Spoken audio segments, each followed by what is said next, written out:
Tara na! It's Araling Panlipunan time na! Welcome sa ating unang episode ng Araling Panlipunan 6 FB Live Streaming Lesson ngayong taong pangpanuruan 2021 hanggang 2022. Magandang umaga mga bata!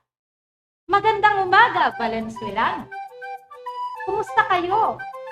Nawa ang lahat ay nasa mabuting kalagayan at masiglang nag-aaral. Nagagalak ako at nariyan kayo para samahan ako sa pagtuklas ng mga naganap sa ating kasaysayan. Bago tayo magpatuloy, nais ko munang magbigay ng mga paalala. Mga dapat tandaan sa panunood ng FB Live. Una, ihanda ang papel at ballpen. Pangalawa, i-comment ang pangalan at paaralan kung kayo ay nakapasok na sa ating FB Live streaming.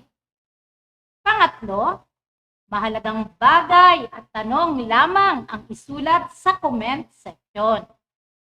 Pang-apat, kung kayo ay mawala ng koneksyon, pumasok ulit hanggat kaya. Pero kung hindi, huwag mag-alala. Maaari naman ninyo itong mapanood sa ating save videos sa FB page. At panglima, igalang ang opinyon ng bawat isa. Inaasahan ko na ang pagsunod sa mga paalalang ibinigay ay magbibigay ng maayos na daloy ng ating aralin. Tayo nang tuklasin ang ating kasaysayan. Dahil it's more fun in Araling Panlipunan. Ating susuriin ngayong araw ang epekto ng kaisipang liberal sa pag-usbong ng nasyonalismong Pilipino. Bago tayo dumako, suriin natin ang pagtalakay sa mga pangyayari sa loob at labas ng bansa na gumising sa diwa at damdaming makabansa ng mga Pilipino. Bago tayo dumako sa ating aralin, nais ko munang magbigay ng ilang katanungan sa mga bagay na maaaring alam nyo na at napag-aralan na. Maaari bang mag-like kung handa na? Ayan, mukhang handa na ang lahat. I-comment ang titik ng tamang sagot sa comment section. Una, ito ay damdaming makabayan na maipapakita sa matinding pagmamahal at pagpapahalaga sa inang bayan. So,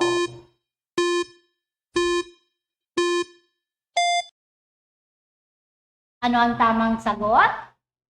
Tama! Letter A, nasyonalismo. Pangalawa, isang artificial na daluyan ng tubig na nagdurugtong sa Mediterranean Sea at Red Sea. So,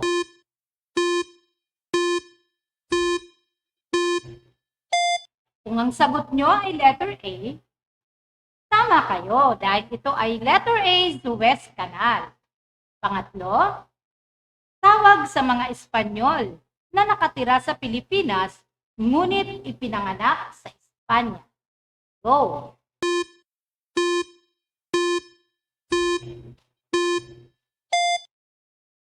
Ano ang tamang sagot?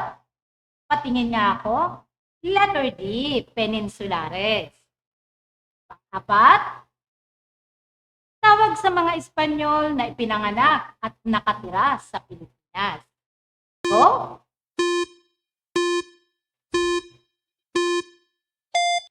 kung ang sagot nyo ay letter A, tama kayo.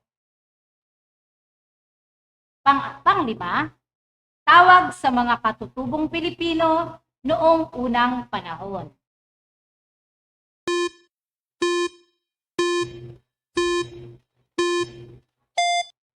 Ano ang sagot? Tama, letter A, Indio. Magaling! Maraming salamat sa naging pagtugon na nagpapakitang handang-handa na kayo sa ating aralin.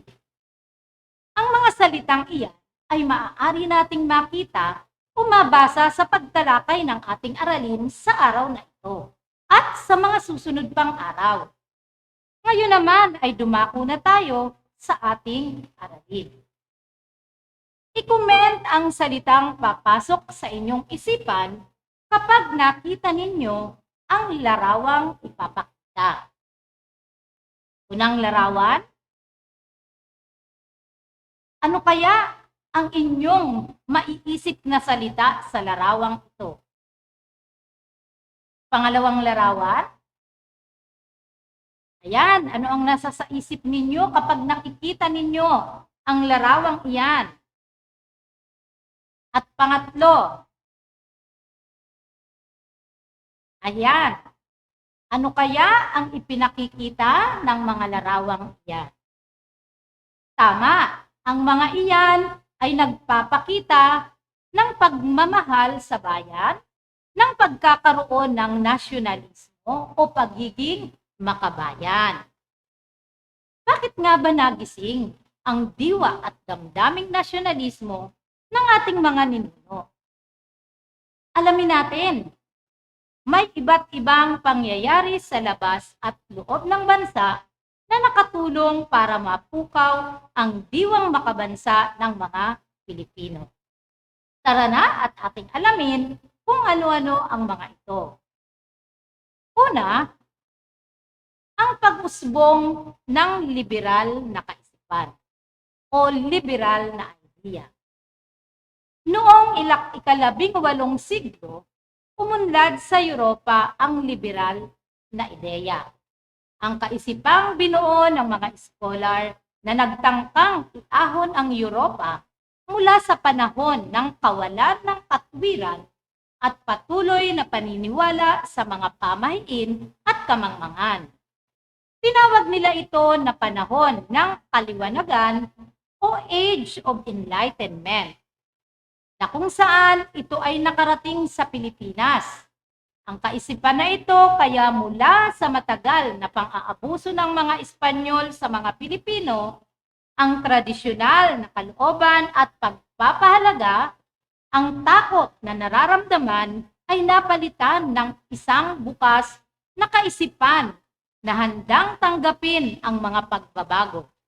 Maraming Pilipino ang nakapag-aral sa Europa at nanguna sa paghikayat na makiisa at lumaban sa mga pang-aapi at walang katarungang pananakop ng mga Espanyol.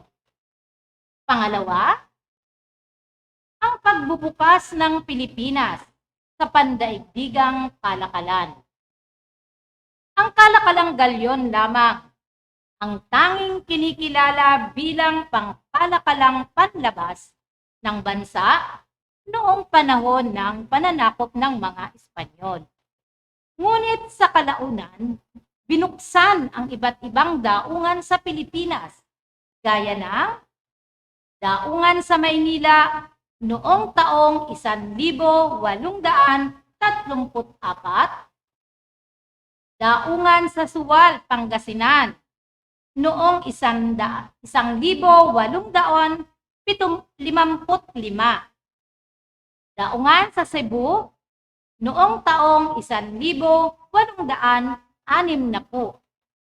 at ang mga daungan sa Tacloban at Legazpi noong taong 1873 para sa pakikipagpalitan ng mga produkto sa iba't ibang bansa. Dahil dito, maraming mga banyaga ang nagtayo ng mga negosyo sa Pilipinas, tulad ng mga German, French, at English. Sa pagbukas ng mga daungan sa bansa para sa pandaigdigang kalakalan, umunlad ang ekonomiya ng bansa. Maraming yumaman kaya ang mga anak nila ay nagkaroon ng pagkakataong makapag-aral sa Maynila at Europa. Nakatulong ito upang magkaroon ng makabagong kaalaman at nagising sila sa tunay na kalagayan ng bansa. Pangatlong pangyayari, ang pagbubukas ng Suez Canal. Ito ay matatagpuan sa bansang Egypt. Formal itong binuksan noong ika-17 ng Nobyembre, 1869. Ang Suez Canal sa Egypt ay isang artipisyal na daluyan ng tubig na nagdurugtong sa Mediterranean Sea at Red Sea. Taong 1869 nang buksan ito para sa mga sasakyang pandagat. Naging mabilis at umikli ang naging ruta ng mga negosyante at manlalakbay. Ang 3 buwang paglalakbay ay aabot na lamang sa 1 buwan o 31 araw. Napadali ang komunikasyon nito mula Maynila hanggang Espanya. Ano kaya ang naging epekto sa Pilipinas? Tignan natin. Ang komunikasyon ng Maynila at Espanya ay naging mas mabilis. Naging madali ang pakikipag-ugnayan ng mga Pilipino sa ibang panig ng daigdig. Mabilis ding nakapasok ang mga dayuhan na bitbit ang mga liberal na kaisipan, na naging dahilan para mamulat ang mga Pilipino sa mga maling gawain ng Espanyol. At nakapasok ang iba't ibang babasahin gaya ng aklat, pahayagan at iba pang babasahin mula sa Europa at Amerika. Pang-apat na dahilan, pag-usbong ng panggitnang uri. Ang panggitnang uri ay ang mga Pilipino na may liberal na kaisipan. Bunga ng pagbukas ng Pilipinas sa kalakalang pandaigdig, umunlad ang agrikultura. Maraming mga negosyante, magsasaka at profesional na naging mabuti ang pamumuhay. Sila ang bumuo sa panggitnang uri ng lipunan na karaniwang kinabibilangan ng Chinese at Spanish mestizo. Sila ang may kakayahang magpadala ng mga anak para mag-aral sa Maynila o Europa, partikular sa Espanya. Lumawak ang kaalaman ng mga nakapag-aral marahil sa pakikihalubilo sa iba kung kaya't nag-iba ang kanilang pananaw. Dito nila natukoy ang mga maling gawain ng mga Espanyol at sila ay naghangad ng pagbabago. Nagnais sila na makawala sa pagkaalipin. Ilan sa mga ito ay sina Jose Rizal, Padre Pedro Pilares, Padre Jose Borgus, Marcelo H. del Pilar, Juan at Antonio Luna, Jose Maria Panganiban, Mariano Ponce, Graciano Lopez Haina, at Pedro Paterno. Ang mga kabataang ito ay tinawag na ilustrado. Panglimang pangyayari, ang pagpapatibay ng Dekretong Edukasyon ng 1863. Sa pagpapatibay ng Dekretong Edukasyon ng 1863, ang mga Pilipino ay nagsimulang magkaroon ng karapatan na makapag-aral sa mga paaralang Espanyol. Walang paaralan na magkasama ang lalaki at babae sa panahon ng mga Espanyol. Ang pamahalaan ang namuno dito at ito ay para sa lahat ng uri ng tao. Ang kautusan na ito ay tungkol sa pagbubukas ng mga paaralang pampubliko para sa kalalakihan at pampublikong paaralan para sa kababaihan. Sa pilitan ng pag-aaral at walang bayad. Wikang Espanyol ang ginagamit sa pagtuturo sa primary. Nagkaroon din ng paaralang normal na kung saan hinuhubog ang mga nagnanais maging guro na lalaki at sa kalaunan mga babae rin. Maraming kaalaman ang itinuro sa mga kalalakihan tulad ng heograpiya, pagsasaka, aritmetika, pagsulat, doktrina Kristiyana, kagandahang asal at pag-awit.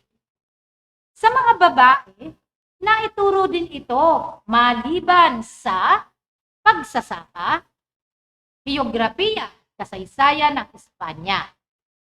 Bagamat ipinag-utos ng hari na ituro ang wikang Espanyol, hindi ito sinunod dahil sa pangamba na maaaring magamit ito ng mga Pilipino na mamulat at magkaisa na humingi ng pagbabago. Nagkaroon ng magandang bunga ang edukasyon para sa mga Pilipino. Nabatid nila na ito ay susi sa kaunlaran at tagumpay sa buhay ng tao. Naging masigasig sila na tumuklas ng bagong karunungan at nagpakadalubhasa sa iba pang larangan. Maraming Pilipino ang naging tanyag dahil sa kahusayan sa pag-aaral. Hadlangan man, patuloy pa rin sa paglinang ng kanilang mga kakayahan. Natanggap ng mga Pilipino ang mga katuruan sa simbahang Katoliko, gaya ng kagandahang asal, pagsisimba, at pananalig sa Diyos. Ngunit sa kabilang banda, nabuksan ang mga mata ng mga Pilipino upang magising sa diwang nasyonalismo. Pang-anim na pangyayari, ang pamumuno ni Gobernador General Carlos Maria de la Torre. Sa pananakop ng Espanya sa Pilipinas, hindi naging pantay ang pagtrato sa pagitan ng mga Espanyol at Pilipino. Higit na pinahalagahan ang mga Espanyol kaysa sa Pilipino. Naghangat ng kalayaan at pantay na karapatan ang mga Pilipino. Taong 1869, ipinadala si Carlos Maria de la Torre sa Pilipinas bilang Gobernador General. Naging madali kay de la Torre na makuha ang loob at pagtitiwala ng mga Pilipino dahil sa makataong pamamalakad sa bansa. Nagkaroon ng maraming pagbabago sa bansa. Nakinig siya sa mga hinaing ng mga Pilipino at nakisalamuha sa lahat. Inalis niya ang paghagupit bilang parusa at pinahintulutan ang malayang pamamahayag. Naramdaman ng mga Pilipino ang pantay na pagtingin at kalayaan sa panahon ng pamumuno ni Gobernador General Carlos Maria de la Torre. Minahal siya ng mga Pilipino at kinilala bilang liberal na gobernador general. Taong 1871, pinalitan siya ni Gobernador General Rafael de Izquierdo na kinilala bilang pinakamalupit na gobernador general sa bansa. Ang pitong pangyayari, ang isyu ng sekularisasyon at pagbitay sa gumbursa. Isang madilim na pangyayari na lubusang pumukaw sa damdaming makabansa ng mga Pilipino ang isyu ng sekularisasyon o ang pagbibigay sa mga paring sekular o paring Pilipino ng kapangyarihan na mamuno sa mga parokya. Mahigpit itong tinutulan ng mga paring regular o paring Espanyol na kinabibilangan ng mga relihiyoso tulad ng Agustinian, Dominican, Jesuit at iba pa. Ito ay dahil sa lawak ng kanilang kapangyarihan, impluwensya at yaman mula sa simbahan. Ibinalik ang pamumuno sa parokya sa mga paring regular. Pang-aapi o diskriminasyon ang naramdaman ng mga paring sekular sa pagkakaalis sa kanila sa kapangyarihan na pamunuan ang mga parokya. Kung kaya nagtatag sila ng isang kilusan na pinamunuan ni Padre Pedro Pilares. Samantala sa bayan ng Cavite, taong 1872, nagkaroon ng isang pag-aaklas ng mga sundalo na naglilingkod sa isang arsenal dahil sa pagkakatanggal ng kanilang mga benepisyo. Naging madali para sa mga Espanyol na masugpo ang pag-aaklas na ito, kung kaya't nahuli ang mga nakiisa dito. Dinakip ang mga pinaghihinalaang pinuno sa pag-aaklas, kasama ang mga paring napagbintangang namuno dito na sina Padre Mariano Gomez, Padre Jose Borgus at Padre Jacinto Zamora. Nilitis, isinakdal at hinatulan ng kamatayan ang 3 pari sa pamamagitan ng garote noong 17 ng Pebrero 1872. Sa pangyayaring ito, tuluyan ang nagising at napukaw ang damdaming makabansa ng mga Pilipino. Dahil dito, marami ng Pilipino ang napukaw ang damdaming makabayan. Isang heart nga kung naunawaan ang ating aralin. Ayan, maraming salamat sa inyong pagpuso. Muli nating isa-isahin ang mga pangyayaring pumukaw sa damdaming makabansa ng mga Pilipino. Una, pag-usbong ng liberal na kaisipan sa Europa. Pangalawa, ang pagbubukas ng Pilipinas sa pandaigdigang kalakalan. Ang pagbubukas ng Suez Canal.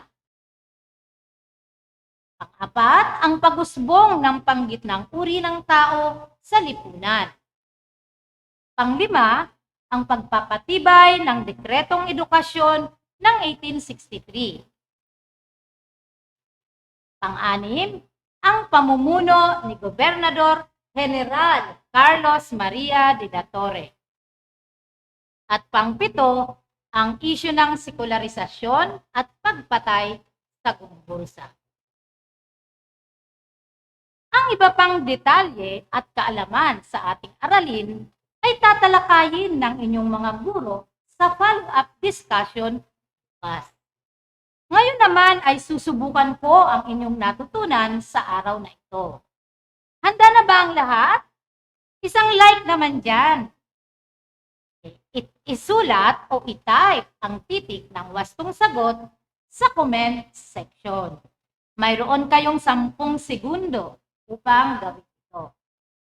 Una, ano ang naging epekto ng mga kaisipang liberal sa mga Pilipino? Letter A, yumaman ang mga Pilipino. Letter B, nakapaglakbay sa ibang bansa ang mga Pilipino. Letter C, maraming mga dayuhan na naging kaibigan ng mga Pilipino. At letter D, natuto at nagising ang damdaming makabansa ng mga Pilipino. Go!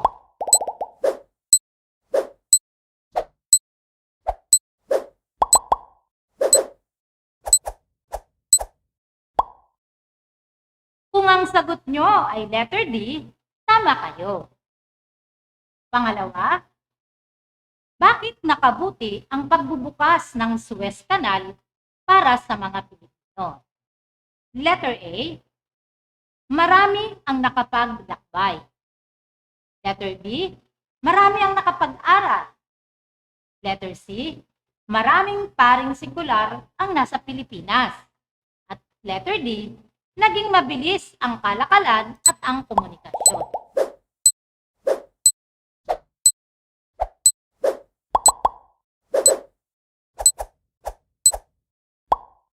Ano ang tamang sagot? Letter D. Tama ulit kayo. Number 3, bakit hindi nasunod ang utos ng hari na ituro ang wikang Espanyol sa mga Pilipino?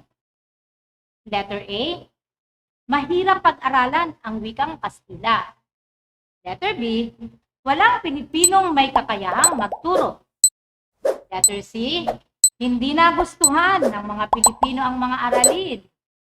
Letter D, nangamba sila na maaari magamit ito para labanan ang mga Espanyol. Tignan ko nga ang sagot. Kung ang inyong sagot ay letter D, tama kayo. Number 4 o pang-apat. Ito ang paaralang itinayo ng mga Kastila sa Pilipinas upang hubugin ang mga nagnanais maging guro.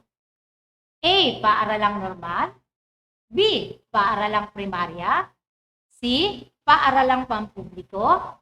D. Paaralang pampribado. Go!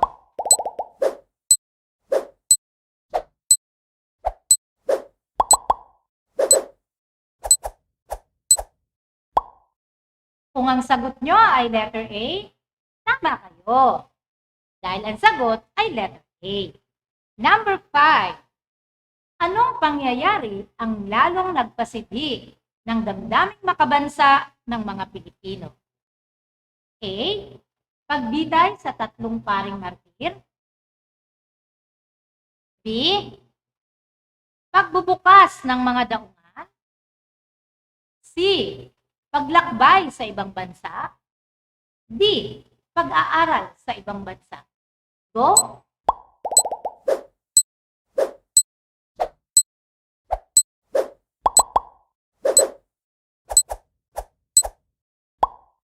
Kung ang sagot nyo ay letter A, tama ulit kayo. Nakakuha ba kayo ng 5 tamang sagot? Magaling, kung kaya't palakpakan ang inyong mga sarili. At para sa gawain, sumulat ng isang talata ng kahalagahan ng pagkakaroon ng damdaming makabansa ng isang mamamayan. Ipapasa ninyo ito sa inyong mga guro. Ngayon ay nalaman natin ang mga pangyayari sa loob at labas ng bansa na nagdulot ng kaisipang liberal sa mga Pilipino noon. Samahan niyo akong muli sa pagtuklas sa iba pang pangyayaring naganap sa ating bansa. Tandaan mga bata, ang lahat ng bagay ay maaaring matutunan kung tayo ay determinadong magkaroon ng kaalaman. Gaya ng ginawa ng ating mga ninuno na pinagsikapang matutunan ang kaisipang liberalismo at damdaming makabayan upang makamit ang minimithing kalayaan. Samahan niyo akong muli sa mga susunod na pagsasasahing papawid ng Araling Panlipunan 6 FB Live Streaming Lesson upang sabay-sabay nating tuklasin ang mga pangyayaring naganap sa ating minamahal na bansa. Ako ang inyong guro, Ginang Melina F. Frago ng Paaralang Sentral ng Marulas, hanggang sa muling pagtuklas ng ating kasaysayan. Paalam at salamat sa panunood.